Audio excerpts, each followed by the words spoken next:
below New York. Teddy thought, while possibly exaggerated, Teddy May, the superintendent of the 1935 Teddy's. Generally, it seems these stories come from the sewer system, had some of his inspectors coming to him and telling him below New York. Teddy thought something he didn't believe. They were telling him that there were alligators in the sewer system. Thought the inspectors must have been smuggling alcohol. He even said, quote, "Them guys been drinking in there." But when he couldn't find any evidence that for himself, he climbed down the ladder into that his sewer walkers were smuggling in whiskey, and the reports kept coming. He decided to check for himself. He climbed down the ladder into the darkness and shone his flashlight over the murky water, and reptilian eyes shone back. It is a story that has been around for close to a century, if not longer. The legends of alligators living in sewer systems underneath the city of the US, and specifically New York City. But other movies, books, TV shows become a semi-popular legend and aren't completely false. Parts of the world, such as Paris, have a few similar legends about these animals living below them. It has become games, which may have contributed to the stories being exaggerated, but city. The concrete jungle isn't but let's start with the area where a lot of the accounts come from. New York is exactly a place you'd imagine large reptiles could survive out in the open. It can get a bit cold, and it's also a fair distance outside the range of an alligator. To be honest, it's not easy to say with 100% certainty what the exact range of the American alligator is, but according to the American Wildlife Federation, the furthest north they go is North Carolina, and according to American Fish and Wildlife, quote, "Northeastern North Carolina is about the northernmost region where alligators live and breed." But I think most of us already thought the gators didn't get there on their own. So the question would be, if they are there, who put them there? The New York City sewer gator stories tend to be a mix of some true facts combined with some urban legends. And the legend usually starts off with some variation of the story of a child receiving an alligator as a pet, a small baby alligator, just a few inches long. Things seem fine at first, but then the alligator continues to grow and gets too large, and then the parents decide to flush the reptile down the toilet. Now, the flushing it down the toilet part I don't understand.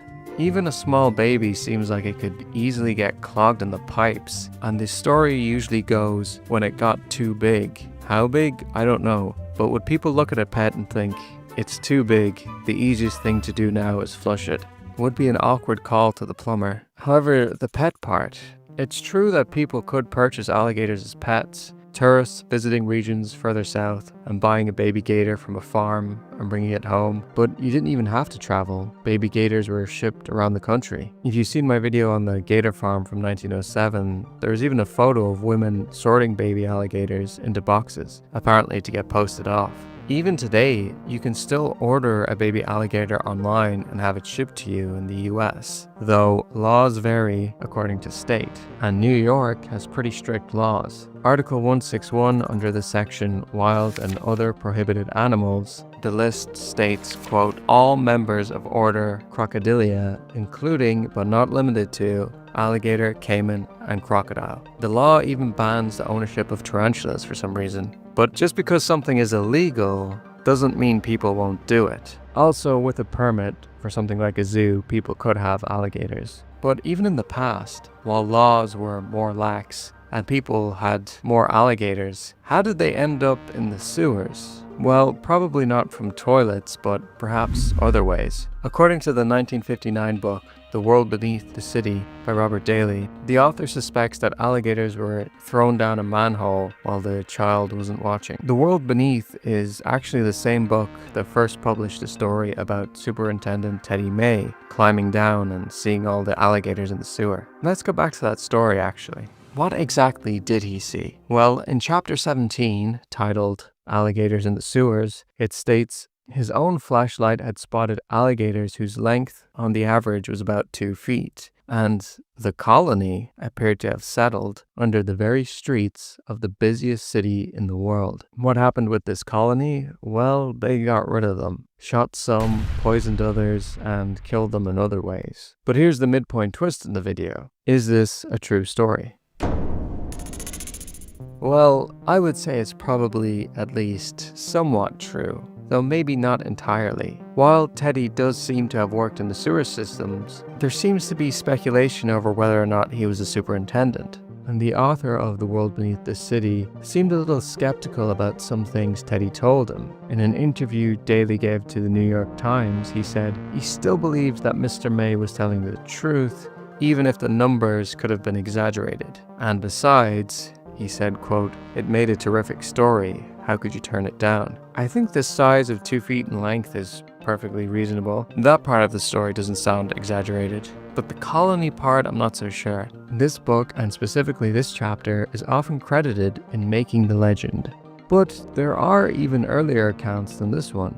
There was another incident, also around 1935, involving a single but substantially bigger gator. According to the New York Times, in 1935, a few boys were shoveling snow into an open manhole in Harlem in early February. It was near dusk, and as they were shoveling the snow, they heard something from the manhole below, and looking down, they saw an animal, quote, churning in the icy water. How it was surviving in the cold, I don't know, but one of the boys, a 16-year-old Salvatore Condalucci, decided to get the gator out of the sewer. He tied a slip knot and threw it down to catch the gator. Eventually, he was able to get the noose around its neck and pull it up to the street. The accounts say that it was very weak, but it apparently tried to snap at a few of the boys who decided to beat the animal to death with the snow shovels. But by the sounds of it, it seemed like this alligator was nearly dead anyway. Not surprising considering the cold water. This alligator was bigger than the ones Teddy saw, at about 8 feet or 2.4 meters long, and weighed about 125 pounds or 57-ish kilos. Now, this might be an estimate rather than a measurement, but it's still well within the size range that an alligator could achieve, and well below the max. I guess his friends must have helped him pull it out. Police were brought to the scene, and the animal was apparently displayed in a local shop for a time before being tossed into a dump. There were a few theories about how the gator got there. The officers thought maybe it had come up on a steamer from the Everglades. Mr. Condalucci thought it was more likely that it was a pet alligator released into, well, not exactly the wild, but you know. We can go back even further, all the way back to 1907, when a worker in Kearney, New Jersey, was bitten by a small alligator while he cleaned out a sewer. In 1932, a group of boys brought a dead gator to a group of police, claiming not only that they found it in the Bronx River, but that the river itself was swarming with live alligators. The police force mobilized, combing through the river with nets and calves' livers as bait. However, when the search didn't seem to yield any more alligators, the police called it off and concluded the boys had found an escaped pet. And that's sort of how most of these cases go. Usually, but not always, a lone gator, thought to be a pet or zoo escapee, and they are often in bad health too. According to the New York Herald in 1937, a barge captain pulled a 4-foot 8-inch or 1.4 meter alligator out of the East River, and the animal was, quote, clearly exhausted and seemed in no humor to fight. Also, just a week later, another 2-foot or 0.6 meter alligator crawled out of a trash can at a subway platform before being captured by a police officer. The thing is that while there certainly have been alligators found in New York City and some nearby areas, the idea that a population of them is living and thriving in the sewers doesn't seem to have much ground to stand on. In a 1982 interview, New York City Sewer Chief John T. Flaherty was asked about gators, and he said he had sightings of, quote, rats, insects, stray fish, dead bodies, and even street gang clubhouses, but no gators. He said he also constantly got letters from people asking about albino alligators. According to an interview in the Times in 2009, Stephen Lawitz, who was acting commissioner of the Department of Environmental Protection, which oversees the sewers, said that the legend lives on, but it's not true to our knowledge. We have had no alligator sightings, dead or alive, except on our t-shirts. And this sort of makes sense. Like, a sewer doesn't seem like a particularly good environment for a big reptile to live in. I mean, sewers aren't exactly known for being clean waterways. And then there is the cold. To be fair, compared to other crocodilians, American alligators seem reasonably cold tolerant and are found farther north than any of their relatives. In the southern US, they survive winter by going into brumation, which is basically like a kind of reptile hibernation, where they slow their metabolism and stay in the water. You might have seen a few viral news clips of them poking their snouts out of the ice to breathe. But even in the south, they rely on relatively stable temperatures and don't deal with the kinds of brutal freezes New York gets. In the sewers, they wouldn't have access to the deep, slow-moving water to brumate properly, and they wouldn't be able to bask in the sun, which they need to regulate their body temperatures and digest food. Without warmth, their bodies would shut down and they'd eventually starve. Speaking of food, there is not much to eat other than rats and trash, and if they were able to survive all that and somehow breed and somehow keep their nests insulated so that the eggs could hatch to keep a population going, regular sewer maintenance should mean that somebody would have found them. Even if the Teddy story is 100% true, I would suspect that maybe a pet shop or something dumped a bunch of gators at once, rather than a breeding population somehow survived there for generations. And all of them were apparently taken out too. I want to look at some other places outside of the US. But beforehand, I will mention quickly that in Florida, alligators in sewers is certainly more common. But who's surprised by that? Just from hurricanes and flooding, I would have guessed they'd end up in different sewer systems, since they already live in Florida anyway. But research published in the Urban Naturalist in 2024 brought the story to more of a spotlight. Now, these were more storm drains built to aid with excess water from, well, a storm, and they are separated from the regular sewage system, though they're still sometimes called sewers or storm sewers. But anyway, in the paper it explains how the team deployed 39 trail cameras and 33 storm water drains, and among many other animals, they got 50 sightings of alligators. Not really living in the drains, but more using them to travel between different bodies of water, like little highways. Interesting, but again, not super surprising. But let's look at one more story from Paris in the 1980s, specifically March 1984, where firefighters received a call that a dark, scaly shape had been spotted multiple times near Pont Neuf, which is the oldest standing bridge on the Seine. Anyway, according to CNews France, the firefighters did a bit of an investigation around the bridge and the banks of the Seine, but they didn't find anything there, so they decided to search the sewer. Now, they didn't find an alligator. Instead, they found a Nile crocodile.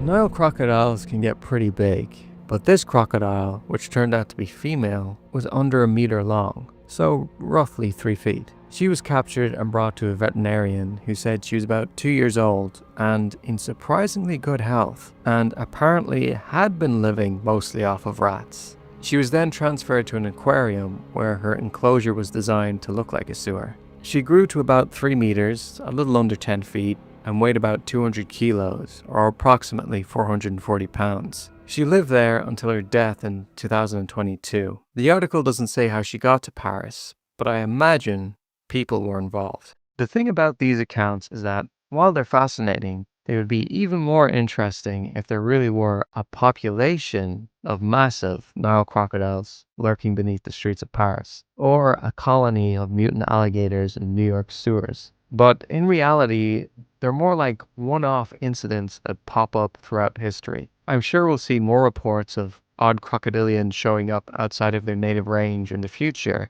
but populations thriving and surviving, I'm not so sure about that. But as Robert Daly once said, it certainly is a terrific story. Thank you to my patrons and members, and thank you for watching.